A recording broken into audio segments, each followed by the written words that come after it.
شروع اللہ کے بابرکت نام سے جو بڑا مہربان اور نہایت رحم فرمانے والا ہے۔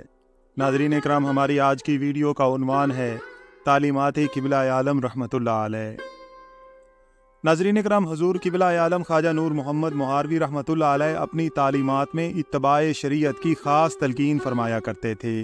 آپ کا ارشاد ہے کہ ظاہر و باطن کو شریعت کے مطابق آراستہ کرنا چاہیے کہ عوام و خاص کو یوم حساب سب سے پہلے شریعت کے بارے میں پرسش ہوگی۔ فرمایا کرتے تھے کہ جو عمل حضور نبی کریم صلی اللہ علیہ وآلہ وسلم کی سنت نہیں ہے، اسے بغیر ضرورت کیسے اختیار کیا جائے؟ فرمایا کہ ہر کام کا مدار ایمان پر ہے۔ حضور نبی کریم صلی اللہ علیہ وآلہ وسلم کی شفاعت بھی استقامت ایمان کے بعد ہے۔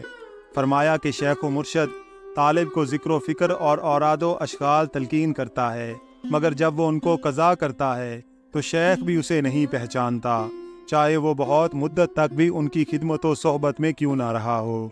فرمایا کہ اگر سالک ہمیشہ اپنے پیر کی خدمت میں اپنے آپ کو نو آمد خیال کرے اور ہر دن کو پہلا دن تصور کرے تو وہ جلد اپنے مقصود کو پہنچ جائے گا، اور اگر دوسرے دن کو دوسرا دن سمجھا تو تباہی و ہلاکت میں گرفتار ہو جائے گا۔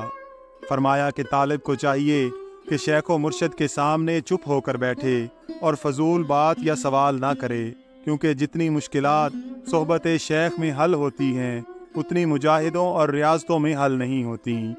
فرمایا کہ رات کو جب کنویں چلنے کی آواز سنتا ہوں تو سوچتا ہوں کہ یہ لوگ ساری رات کنویں چلاتے ہیں اور رات بھر جاگتے ہیں، اور یہ ساری بیداری و زحمت صرف چند دانوں کے لیے ہے، اور وہ بھی اگر فصل آفات سماوی سے بچ رہے۔ مگر افسوس کہ اللہ تعالیٰ کی بندگی کی خاطر کوئی شخص اتنی شب بیداری اور محنت نہیں کرتا۔ البتہ جو لوگ شب بیدار رہ کر راہ سلوک پر چلتے ہیں وہ حق تعالیٰ کی عنایت سے مقصود حقیقی تک پہنچ جاتے ہیں اور کبھی محروم نہیں رہتے۔ اللہ تعالیٰ سے دعا ہے کہ اللہ تعالیٰ تعلیمات قبلہ عالم پر عمل پیرا ہونے کی توفیق عطا فرمائے۔ ناظرین اکرام، ویڈیو پسند آئی ہو تو اس کا اظہار کمنٹس میں ضرور کیجیے گا۔ اللہ تعالیٰ سے دعا ہے کہ اللہ تعالیٰ ہم سب کا حامی و ناصر ہو۔ آمین یا رب العالمین۔